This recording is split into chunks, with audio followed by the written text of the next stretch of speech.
कहानी की शुरुआत होती है कुछ पुलिस वालों से जो एक अपराधी को गाड़ी में कहीं ले जा रहे थे, पर रास्ते पर एक ट्रक ने उनका रास्ता रोक लिया। दो पुलिस वाले मामले की जांच करने नीचे उतरे, लेकिन अचानक एक नकाबपोश हत्यारे ने एक ही पल में उन्हें मौत के घाट उतार दिया।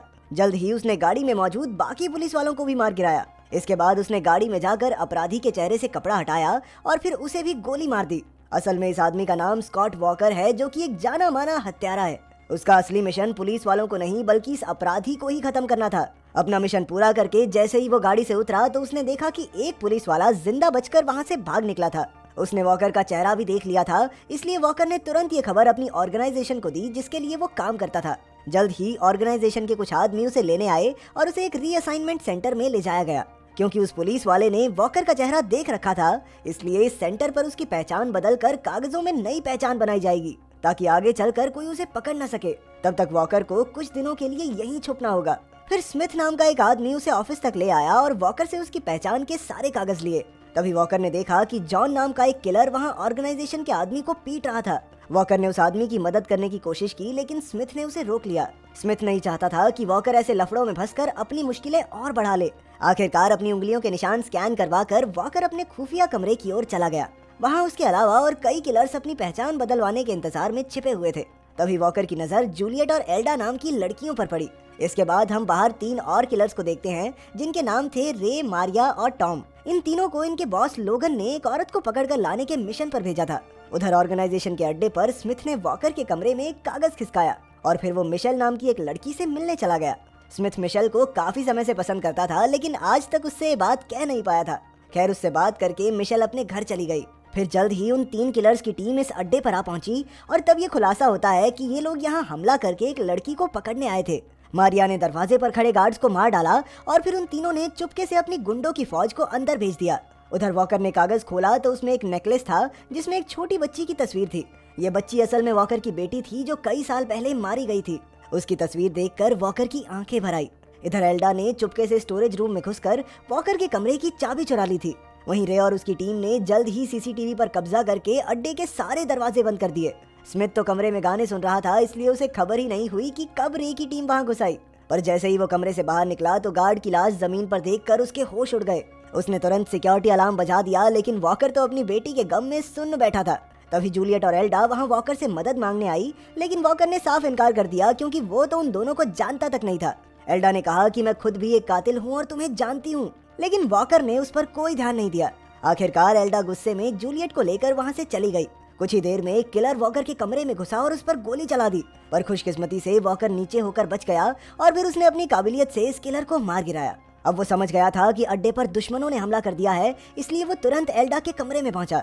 वहीं एल्डा ने भी एक आदमी को तो मार गिराया था, लेकिन तभी और गुंडों ने आकर उस पर हमला कर दिया। तब एल्डा अकेली उनका सामना करने निकल पड़ी, पर वॉकर अब भी उसकी मदद नहीं करना चाहता था। लेकिन उसे अकेले लड़ते देख आखिरकार वॉकर ने उसका साथ देने का फैसला किया।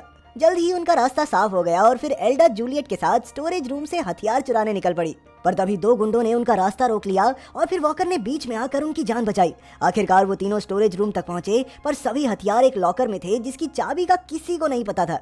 खुशकिस्मती से स्मिथ वहां आया और उसके पास इस लॉकर की चाबी थी। जल्दी से उन्होंने कुछ हथियार उठा लिए, लेकिन तभी कई गुंडे उस कमरे में घुस आए। इसके बाद दोनों टीम्स में भयंकर लड़ाई शुरू हो गई और इसी बीच बेचारा स्मिथ अपनी जान से हाथ धो बैठा। पर एल्डा और वॉकर ने बिना हिम्मत हारे एक एक करके सबको ठिकाने लगा दिया। वॉकर भी काफी जख्मी हो गया था, इसलिए वो मेडिकल रूम गए जहां वॉकर ने अपने जख्मों पर मरहम लगाई। तब एल्डा ने अपनी कहानी सुनाते हुए कहा कि असल में वो एक माफिया ग्रुप के लिए किलर का काम करती थी। ये ग्रुप औरतों और बच्चों की तस्करी का धंधा चलाता था और जूलियट को भी उन्होंने बेचने के लिए ही अगवा किया था। लेकिन एल्डा के बॉस लोगन का दिल जूलियट की खूबसूरती पर आ गया और उसने जूलियट के साथ जबरदस्ती करके उसे प्रेग्नेंट कर दिया। लेकिन जल्द ही जूलियट से लोगन का दिल भर गया और उसने जूलियट के बच्चे को मारकर उसे बेचने का फैसला किया। लेकिन एल्डा जूलियट के साथ हो रही बदसलूकी देख ना सकी, इसलिए वो लोगन को धोखा देकर जूलियट को भगाकर यहाँ ले आई। पर अब लोगन को उनके बारे में पता चल गया था, इसलिए उसने अपने आदमियों को यहाँ हमला करने भेजा ताकि वो जूलियट को पकड़कर उसके सामने पेश कर सकें। खैर, इसके बाद एल्डा मॉनिटर रूम की ओर गई ताकि वो खराब सिग्नल को वापस ठीक कर सके। हालांकि रास्ते में कई गुंडों ने उस पर हमला किया, लेकिन वो सबको मारकर आखिरकार सिक्योरिटी रूम तक पहुंच ही गई। उधर जब रे को खबर मिली कि उसके इतने गुंडे मारे गए तो वो गुस्से में तिलमिला उठा। अब उसने टॉम और मारिया को ये मिशन पूरा करने का जिम्मा सौंपा। फिर मारिया अड्डे में घुसकर एक कमरे में पहुंची जहां 3 किलर्स छुपे हुए थे। उसने उन सबको काफी पैसों का लालच देकर वॉकर को मार डालने को कहा। इसके बाद रॉय नाम के एक किलर ने वॉकर और उसके दोस्तों के सामने अंधाधुंध गोलियां चलाई, लेकिन उसकी गोलियां खत्म होते ही वॉकर ने अपनी बंदूक से उसका काम तमाम कर दिया। फिर वॉकर, एल्डा और जूलियट सिग्नल ठीक करने के बाद एक कमरे में पहुंचे, जहां से फोन करके वो ऑर्गेनाइजेशन से मदद मांग सकते थे। पर यहाँ भी पहले से ही एक गुंडा उनका इंतजार कर रहा था। तब वॉकर ने धुएं का एक बॉम्ब कमरे में छोड़ दिया ताकि ये किलर डर कर बाहर आ जाए। उसके बाहर आते ही वॉकर और एल्डा कमरे में घुसे, लेकिन जल्द ही वो किलर भी लौट आया और उसने एल्डा के सर पर जोरदार वार करके उसे बेहोश कर दिया।